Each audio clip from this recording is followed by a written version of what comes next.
Assistons-nous à la putréfaction finale de la Ve République? C'est une question qui mérite d'être posée au regard de l'actualité qui ne cesse d'ailleurs de s'accélérer. Et nous le disons d'autant plus facilement que, comme vous le savez, nous avons l'habitude de réaliser une revue de presse hebdomadaire ou tous les 15 jours. Mais au regard de l'actualité qui s'accélère, nous avons véritablement besoin de réagir encore plus rapidement sur ce qui fait le cœur de l'actualité politique, sociale, internationale. Et de ce point de vue, la putréfaction de la Ve République, eh bien, au final, c'est quelque chose de central qui est étayé par un certain nombre d'événements qui se sont produits ces derniers temps. Tout le monde a entendu parler, bien entendu, de la nomination de Richard Ferrand, le monsieur mutuel de Bretagne, à la tête du Conseil constitutionnel. Alors ça a suscité un certain nombre de réactions, mais qui, en réalité, minorent un certain nombre d'éléments dont nous allons parler, qui démontrent que la corruption que combattait d'ailleurs un certain Robespierre en son temps, celui qui suscite tant de terreur, paraît-il, y compris dans la pseudo-gauche, eh bien, une corruption qui a pris une ampleur considérable en France. Mais partons de cet événement, parce qu'il est assez intéressant. Donc Richard Ferrand, effectivement, a été jugé, relaxé au sujet de l'affaire des mutuelles de Bretagne, mais relaxé parce qu'il y avait eu prescription. Or, lorsqu'il y a prescription, cela signifie qu'il y a quand même peut-être eu des événements, des éléments de corruption clairement affichés. Naturellement, il n'est plus possible de le démontrer, et cela explique qu'il a été relaxé. Mais cela n'a pas empêché Emmanuel Macron, corrupteur par excellence, de souhaiter sa nomination à la tête du Conseil constitutionnel. Alors elle est passée d'une voix, ça en dit long aussi sur les débats qui ont eu lieu au sein de l'Assemblée nationale, d'une voix. Et si cette nomination a été possible, nous allons en reparler après, parce que ce n'est pas un hasard, c'est aussi parce que, naturellement, le prétendu Rassemblement national a accepté dans le fond, en s'abstenant, que Richard Ferrand accède à la tête du Conseil constitutionnel. En tout cas, il l'intègre. Mais revenons un petit peu sur ces éléments. Richard Ferrand, c'est très intéressant parce qu'il ne faut quand même pas oublier, ou plutôt le rappeler, qu'en juin 2023, celui-ci s'était prononcé pour la possibilité qu'Emmanuel Macron puisse, pourquoi pas, effectuer un troisième mandat. Alors aujourd'hui, il s'en défend. Non, c'est pas ce que j'ai voulu dire, etc. Okay, très bien. Mais la réalité, c'est que vous avez quelqu'un qui, désormais à la tête du Conseil constitutionnel, faut-il le rappeler, est en mesure d'approuver des modifications constitutionnelles qui, pourquoi pas, permettraient éventuellement à Emmanuel Macron de postuler un troisième mandat, puisque ce bruit a déjà couru à plusieurs reprises. Alors, évidemment, le principal intéressé s'en défend. Le principal intéressé, c'est aussi bien Emmanuel Macron que Richard Ferrand. Non, non, pas du tout, je ne suis pas dans cette logique, etc. Bon. Mais à la limite, qu'il le fasse, ce serait assez logique, puisque de toute façon, il est issu de son même mouvement politique. Et quoi qu'il en soit, cette nomination démontre bien l'état de délabrement et de connivence, donc de corruption, qui existe au sein de cette Ve République, si tant est que ce soit réellement une république déjà depuis 1958. Là, ce sera un autre sujet. Mais l'état de délabrement dans lequel se retrouve le pays d'un point de vue institutionnel et politique. Délabrement parce que la corruption, bien sûr, touche grandeur nature la Macronie. 26 ministres, selon ce qu'indique Libération dans un article récent, 26 ministres sont impliqués dans des affaires politico-financières sous la Macronie. À commencer par l'actuel Premier ministre, un certain François Bayrou, qui a disposé finalement d'un non-lieu, une sorte de relax, encore une fois. Et pourtant, en ce qui concerne l'affaire des parlementaires européistes, il y aurait des choses à dire à ce sujet. Mais le simple fait que 26 ministres sous l'ère de Macron, soient impliqués dans des scandales politico-financiers, des affaires politico-financières. Alors naturellement, on ne sait pas ce qui s'est réellement passé, il faut attendre les jugements, mais le simple chiffre souligne l'ampleur du phénomène. Mais il y a un chiffre encore plus frappant que ces 26 ministres. C'est celui donné par l'ONG, en anglais, veuillez excuser, Transparency International. La France est désormais 25e au niveau de l'indice de perception de la corruption. Il faudrait dire tout simplement l'indice de corruption. C'est-à-dire au niveau du Qatar ou des Bahamas. Voilà où en est la France.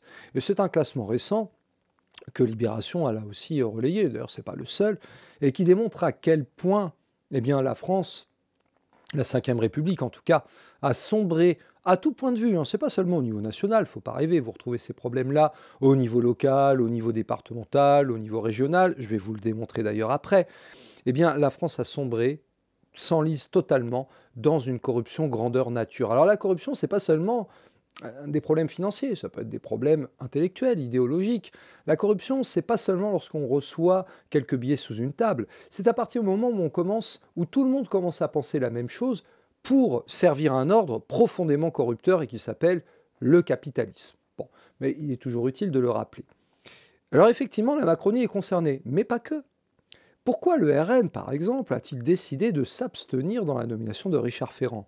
Il ne vous aura sûrement pas échappé que Marine Le Pen, il convient de le rappeler, est quand même visée par une enquête et un verdict que d'aucuns jugeront sévère, mais qui en réalité est parfaitement logique et évident, surtout s'il y a corruption, pour un problème de financement de son parti à partir des intérêts, à partir des parlementaires européens qui ont détourné de l'argent public, en quelque sorte. Détournement d'argent public sur fonds européens pour financer le parti dudit Rassemblement national. Alors, un verdict est attendu en mars, donc le mois prochain.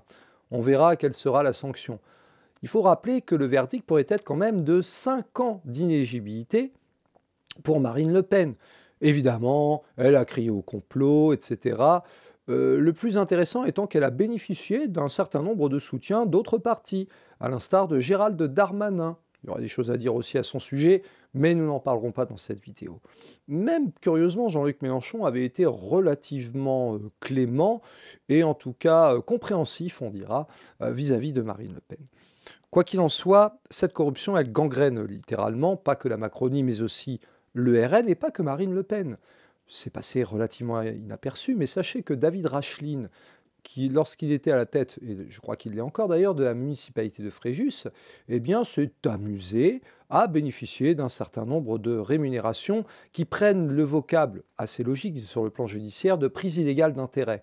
Et il faut le signaler parce qu'il se trouve que David Racheline est à l'heure actuelle jugé pour prise illégale d'intérêt, donc en ce qui concerne la commune de Fréjus. Cette corruption, on le voit, est en train de tout gangréner. Et ce n'est pas seulement l'affaire Ferrand qui est en train de la faire éclater.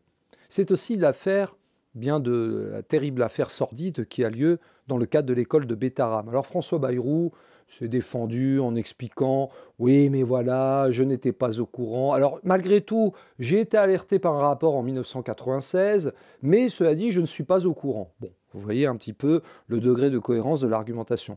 Ne sachant que trop dire, François Bayrou a accusé dès lors les ministres de la gauche pluriens, pas pluriel, pluriens entre 1997 et 2002, dans le cadre du gouvernement Jospin, d'être eux aussi au courant de l'affaire, en l'occurrence Ségolène Royal et Elisabeth Guigou en particulier.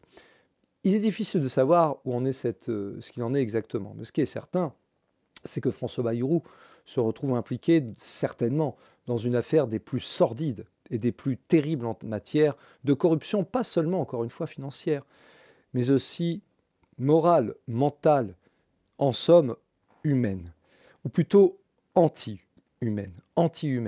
Et c'est bien ça le problème de fond, c'est-à-dire que nous voyons bien que cette Ve République est en train de décrépir littéralement. Et pourquoi décrépit-elle? Bien entendu, inutile de préciser que le capitalisme, dans tout ce qu'il comporte de corrupteurs, est grandement responsable. Mais pas seulement. Lorsqu'on s'attache à maintenir coûte que coûte un ordre, dont nous allons reparler par la suite, celui de l'Axe-UOTAN, celui d'un ordre parfaitement corrupteur, faut-il quand même rappeler qu'au sein même de la Confédération européenne des syndicats, il y a eu des petits scandales aussi de corruption. Comment ne pas oublier l'affaire dite du Qatargate, l'affaire du Qatar, qui a permis à de bons représentants de l'ordre européiste de bénéficier de gentils subsides, de subventions de la part du Qatar. Qatar, au niveau duquel la France se retrouve désormais en matière de corruption. En réalité, nous assistons à une pétréfaction de la Ve République et qui, quelque part, est assez révélatrice de la situation dans laquelle se retrouve le pays. Nous comprenons bien que toutes les nouvelles, les catastrophes, les guerres, les problèmes climatiques, environnementaux, nous aurons l'occasion d'en reparler par la suite, les scandales économico-politico-financiers, les licenciements massifs créent un climat de morosité. Mais regardons en réalité le bon côté de la pièce, parce qu'il y a un bon côté. C'est que l'ordre pseudo-républicain né en 1958 est en train de s'écrouler et qu'il va falloir passer à autre chose. Alors, naturellement, ce serait une sixième république. Encore faut-il s'accorder sur ce que serait cette sixième république. Cette sixième république, elle ne peut être que franchement insoumise et franchement communiste. Cela veut dire quoi? Cela veut dire qu'elle doit être parfaitement indépendante de toutes les instances de corruption, à commencer par l'Union européenne, son euro de malheur et l'OTAN. L'OTAN qui pousse une fois de plus, nous en reparlerons, à la guerre. La guerre contre l'Ukraine, contre la Russie, pour soutenir, soi-disant, la gentille démocratie ukrainienne. Rappelons d'ailleurs que l'Ukraine est un pays encore plus corrompu que c'est comme ça qu'elle est présentée, en tout cas, que la dictature bélarusse. Voilà où en est la réalité de la démocratie bourgeoise, c'est-à-dire la corruption, l'effondrement moral de manière générale. Et ce n'est pas par hasard si tous ces gens qui, en réalité, s'en mettent pas mal les poches, ne cessent de vitupérer contre celui qui est, par définition historiquement, l'incorruptible dans l'histoire de France, à savoir Robespierre. Et oui, le malheur, c'est que Robespierre avait le mérite de défendre ce que l'on appelle d'un point de vue philosophique la vertu. Quelque chose qui est difficilement et même pas du tout quantifiable. Oui, c'est quelque chose qui est la bonté d'âme. La croyance dans le fait que le genre humain, ce n'est pas la corruption, ce n'est pas la faiblesse, ce n'est pas la vilainie. Non, c'est justement la recherche du bonheur commun, la recherche du partage, la recherche de la solidarité. Et de ce point de vue, il faut se réjouir dans le fond. Se réjouir, ou en tout cas, il faut prendre appui sur ce qui est en train de se passer. Un écroulement complet d'un ordre qui cherche à subsister par tous les moyens, et le seul moyen qui lui reste de subsister dans le fond. Qu'est-ce que c'est? Si ce n'est la fuite en avant vers la fascisation et la guerre. C'est la seule arme qui leur reste. C'est la seule arme, et c'est pourquoi nous vous mettons, pas seulement en garde, mais nous vous appelons à soutenir et à renforcer le combat pour une véritable alternative politique. Pas une pseudo-alternative qui jonglerait entre « oui, on ne peut pas sortir de l'UE, mais on va changer de l'intérieur », comme si c'était encore réalisable, et oui, comme si le problème n'était que Donald Trump, alors que derrière, il y a bien l'OTAN, il y a l'impérialisme états-unien. Non, pour pouvoir avoir une véritable alternative, il faut que celle-ci soit rouge et tricolore, patriotique et populaire, totalement émancipée de toutes les forces de domination, d'aliénation que sont l'euro, l'UE, l'OTAN, naturellement le capitalisme, et puis ses représentants nationaux, à commencer par le MEDEF et le CAC 40, qui cherchent justement à développer un besoin d'air, à détruire absolument toutes les barrières possibles et imaginables pour pouvoir se déployer à l'échelle mondiale. Voilà pourquoi il faut soutenir et rejoindre le combat mené par le pôle de renaissance communiste en France pour la reconstruction d'un vrai parti communiste, mais également pour pouvoir proposer une vraie alternative politique. En faveur de quoi, dans le fond? De la République socialiste, pas seulement sociale. Socialiste parce que, dans le fond, n'oublions jamais que la souveraineté nationale est le socle de l'émancipation sociale. C'est exactement ce que disait déjà Jean Jaurès en son temps.